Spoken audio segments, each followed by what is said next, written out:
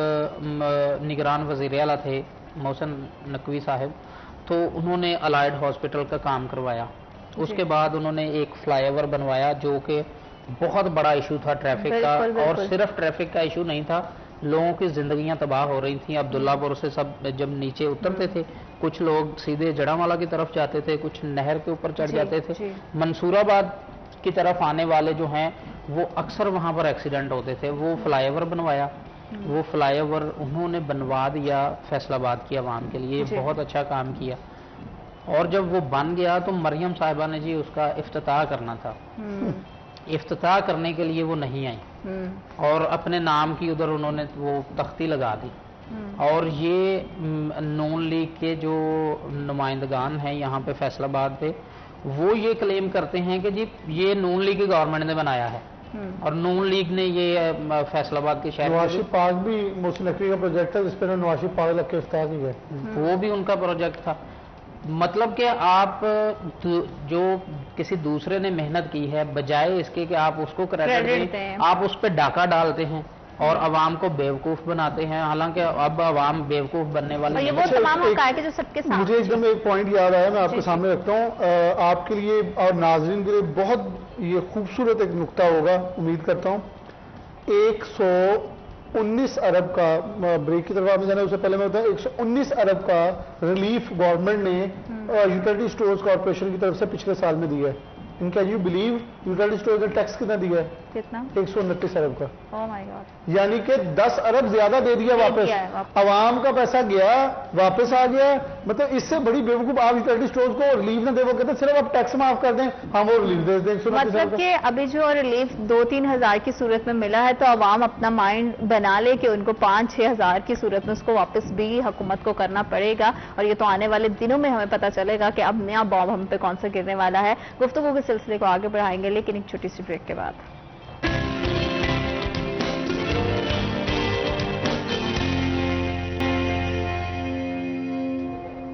Welcome back after short break. آپ دیکھ رہے ہیں سٹی ایٹ 10 اور حکومت ریلیف دینے میں ہر طرح سے عوام کو ناکام دکھائی دے رہی ہے، کیونکہ 2 ماہ کے لیے جس ریلیف کا اعلان کیا گیا تھا وہ بھی حقیقی معنوں میں عوام تک اس طریقے سے اس انداز سے نہیں پہنچ پایا. بہت ساری کنفیوژن پہلے تو کریٹ رہی، لوگوں کے گھروں میں 2 بلز بھی گئے، ان کو سمجھ ہی نہیں آ رہا تھا کہ کون سا بل ادا کیا جائے اور کون سا بل نہیں ادا کرنا. اگر وہ کنفیوژن اللہ کر کے گئی ہے تو اب سوال یہ پیدا ہوتا ہے کہ اگر بلال حکومت عوام کو بلز میں ریلیف نہیں دے پا رہی تو جو سولر پینل کے حوالے سے اتنی بڑی باتیں کی گئی ہیں، وہ ریلیف وہ پیکج جو ہے وہ عوام تک پہنچے گا یا نہیں؟ اچھا، سولر پینل والا جو میں آپ کو پاکستان کے اندر پرانی کچھ تھوڑی سی سٹوریز بتاتا ہوں کہ پاکستان کے اندر ہم چیختے ہیں کہ ایس ایم ایز کو ریلیف دے دیا گا، اسمال اینڈ میڈیم انٹرپرائز، یعنی کہ جس میں کاٹیج انڈسٹری ہے، چھوٹے کارخانے ہیں، ان کو ہمیشہ ایک بار آیا جی پی ٹی آئی کے دور کے اندر کہ کولیٹرل فری قرضے دیے جائیں گے 1 کروڑ تک کے، 1 ارب تک کے. اس کے اندر اب ہوا کیا، جو کولیٹرل فری قرضہ دیا جانا ہے، اب ہمارے جو ایل ایس ایم ہیں، جو لارج اسکیل مینوفیکچررز ہیں، بڑے بڑے ادارے ہیں، وہ کرتے کیا ہیں، انہوں نے اپنی بیٹی بیوی ڈائریکٹر بنائی، اس کے نام پہ قرضہ لے لیتے ہیں. اب ان کے پاس نام بندہ ہے، ایک اسپیشل علیحدہ آڈٹ والا، علیحدہ R&D ریسرچ اینڈ ڈیولپمنٹ کے لیے بندے نہیں ہیں. اب ان کے لیے مشکلات ہوتی ہیں، یہ کاغذی کارروائیاں پوری کیسے کرنی ہے، بہت زیادہ وہ گمبھیر چیزیں ہیں. اچھا، ایل ایس ایم کیا کرتے ہیں، اپنے ہی چھوٹے کارخانوں کے نام، کیونکہ ڈیفینیٹلی ایک چھت کے تلے سب کچھ نہیں ہے، اسپننگ یونٹ علیحدہ ہے، ویونگ علیحدہ ہے. وہ کیا کرتے ہیں، جو ویونگ ہے اپنی بیوی کے نام لگوایا اور اس کو چیمبر کا ممبر بنوایا اور بعد میں اس کے نام سے قرضہ اپلائی کیا. وہ قرضہ وہ لے جاتے ہیں، یہ پھر رہ جاتے ہیں. یہی ایس ایم ای کا اعتراض پہلے دن سے ہے کہ جب آپ قرضہ دیتے ہیں تو آپ، اچھا بینکس کا پرابلم پھر یہاں ہے، جو ہمارے کمرشل بینک ہیں وہ کبھی بھی ایس ایم ای کے چھوٹے بندے کو قرضہ دینا چاہتے ہیں. وہ کہتے ہیں کہ یہ اگر کولیٹرل فری کیوں، کسی بھی شرط کے بغیر، یعنی کہ شرط حکومت دے گی،